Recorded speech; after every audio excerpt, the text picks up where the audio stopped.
لیکن میاں نواز شریف اس معاملے کے اوپر مسلسل خاموش ہیں، کیونکہ وہ یہ کہہ رہے ہیں کہ جب تک 2 تائی اکثریت نہیں ہوگی میں فیصلہ نہیں کر سکوں گا، میں آزادی کے ساتھ بیٹھ نہیں سکوں گا، میں ان کا مرہون منت ہوں گا، تو لہٰذا میں اس قسم کی وزارت عظمیٰ سے باز آیا۔ تو پھر سب سے بیسٹ چوائس کیا ہوگی؟ شہباز شریف یا کوئی اور، یا مریم نواز، کوئی بھی ہو سکتا، یا کوئی اتحادی۔ اور یہ بھی بعید نہیں ہے کہ ان انتخابات کے بعد، کیونکہ پی ٹی آئی تو ہمیں اب نظر نہیں آ رہی، ان کا بلہ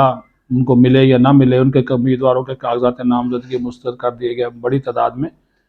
تو وہ جتنے بھی وہ ایک اپوزیشن کی صورت میں موجود ہوں گے، 50-60 ان کے لوگ آئیں گے اسمبلی میں، جو ایک اپوزیشن ہوگی موجود اسمبلی میں۔ لیکن یہ بھی ہو سکتا ہے کہ آنے والی جو حکومت ہے وہ پھر پیپلز پارٹی اور نون لیگ کی ہو۔ یہ بھی انہی صاحب نے کہا، انہوں نے کہا کہ ہم اتحادی، اور خواجہ سعد رفیق نے کل بڑی بات کر دی لاہور میں۔ انہوں نے میڈیا سے گفتگو میں کہا کہ میاں صاحب یہ کہہ چکے ہیں کہ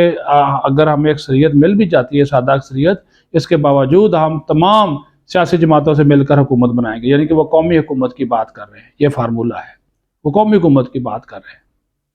تو یہ تو انہوں نے خود اشارہ دے دیا، یعنی کہ مسلم لیگ نون کو بھی یقین نہیں ہے کہ ہمیں سادہ اکثریت ملے گی۔ یہ بڑا امپورٹنٹ پوائنٹ ہے،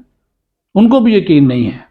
دوسری بات جو میں نے اس کو پھینکنا نہیں ہے، آپ نے اس بات کو نوٹ کر لینا ہے کہ نواز شریف جب سے وطن واپس آیا 21 اکتوبر سے لے کر آج 1 جنوری ہوگی، اس نے آج تک کیوں نہیں کہا کہ میں نے وزیر اعظم چوتھی مرتبہ بننا ہے، یا اسے پارٹی کے اندر بھی نہیں کہا۔ یہ بھی میں آپ کو بتا دوں، میڈیا کے اوپر آ کر بات کرنا تو اور بات، لیکن اس نے پارٹی کے اندر بھی یہ بات آج تک نہیں کہی۔ اسی وجہ سے نواز شریف نے ابھی تک اپنی باقاعدہ انتخابی سرگرمی اپنی، یعنی کہ جو خود شروع نہیں کی، کوئی بڑے جلسے سے خطاب نہیں کیا، ٹھیک ہے، وہ میٹنگز کر رہے ہیں، سارا کچھ تیاریاں شہریاں، لیکن وہ میدان عمل میں ابھی تک نہیں نکلے۔ اس کے لیے حمزہ شہباز، مریم نواز اور شہباز شریف خود جلسے کریں گے۔ نواز شریف 13 جنوری کے بعد متحرک ہوں گے اور 5 سے 6 جلسے صرف کریں گے، وہ بڑے بڑے شہروں میں 5 سے 6 جلسے کریں گے، اس سے زیادہ وہ نہیں کریں گے، ٹھیک ہے جی۔ اب آ جائیں آرمی چیف کی طرف۔ آرمی چیف نے دیکھیں وہ معاشی ترقی کے حوالے سے بڑا ایک اہم رول پلے کر رہے ہیں، اور گزشتہ دنوں جو کسانوں کی ایک قومی کسان کانفرنس ہوئی، تو اس میں انہوں نے جب کسانوں کی طرف سے یہ خدشات اور تحفظات ظاہر کیے گئے کہ ابھی نئی حکومت آ جائے گی، ابھی تو نگران حکومت ہے،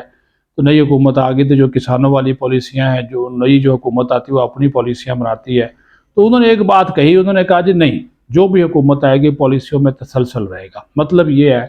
کہ یہ جو SIFC ہے، یا غیر ملکی سرمایہ کاری لانا ہے، یا کسانوں کو جو ریلیف دیا جا رہا ہے، یہ تمام پالیسیاں جو نگران حکومت یا عسکری قیادت مل کر آگے بڑھا رہی ہے، اس کے اوپر عمل درآمد جاری رہے گا۔ یہ بڑا میسج دیا آرمی چیف نے، یعنی کہ آنے والی حکومت اس کو تبدیل نہیں کر سکے گی، یہ میسج دیا، کیونکہ انہوں نے کہا جی اس سے بہتری آئی ہے، کیونکہ جو 2023 کے اعداد و شمار ہے معاشی و بحالی کے حوالے سے،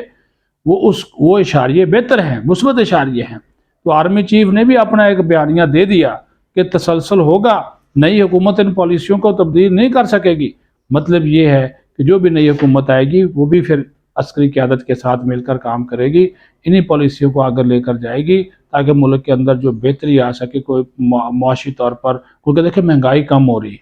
ہے۔ ابھی انہوں نے کہا کہ رواں سال اس کو ہم جو ہے وہ 20 سے 25% تک لے کر آئیں گے،